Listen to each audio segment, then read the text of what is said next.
How to survive lockdown. 14 weeks and counting, lockdown has tested all of us. Surviving it has been a huge challenge. Let's take a whimsical look at the ins and outs of how to get through lockdown, examining several aspects of everyday life in this ever repeating existence. Daily routine. You need a daily routine for success. Otherwise, you'll find that when you come to get your PJs on for bed, you're still in them from when you got up. Get up and get dressed. No lounging about in nightwear. Eat a healthy breakfast. I like porridge with raisins and a dash of milk. Clean your teeth and have a wash. Maybe brush your hair, unless you like the caveman look. Schoolwork. If it's midweek, it's time for school. Sit by your Chromebook and try to persuade your mum or dad that you're actually doing something. Pop the odd message on Google Classroom to convince your teacher too. Find some random page in your guided reading book and read it so that your teacher thinks you've read your book. Think about doing your maths and get distracted by a crisp packet floating about in the wind. Mum and dad. They can be tricky customers during lockdown. One minute they're all happy and smiley, wanting to play games with you. The next, they're telling you to get on with your schoolwork and shouting at the dog for chewing up their favourite slippers.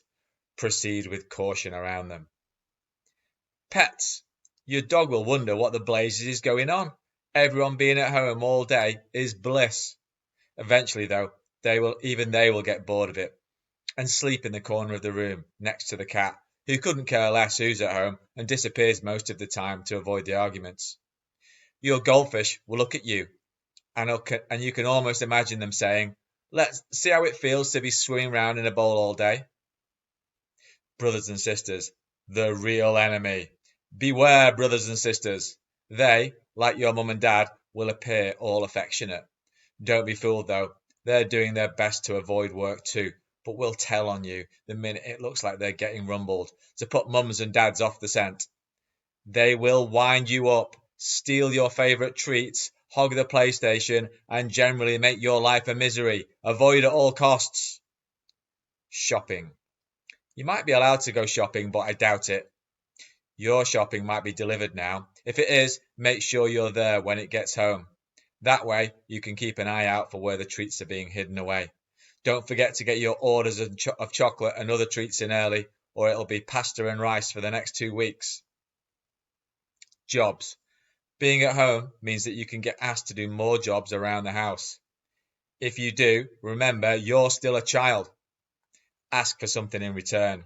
Make deals with your parents. You might be allowed more PlayStation time or a slightly later bedtime if you make that bed or tidy your room or help put the dishes away. You might also want to write about topics like playing games, exercise. Have you had any interaction with your grandparents, any Zoom calls or Google Meet calls? Here's my final paragraph, my summary. Remember, lockdown isn't here forever. Beware of your brothers and sisters. Mum and dad will be tough customers at times, but they do love you. Get those routines sorted. Have your excuses for not finishing your schoolwork sorted. You can only say you've forgotten your password once, or your Chromebook isn't charged, or you didn't see the work. Be kind to your pets. Don't steal too many biscuits at once from the secret stash. Follow all these rules and you will complete the lockdown challenge in style.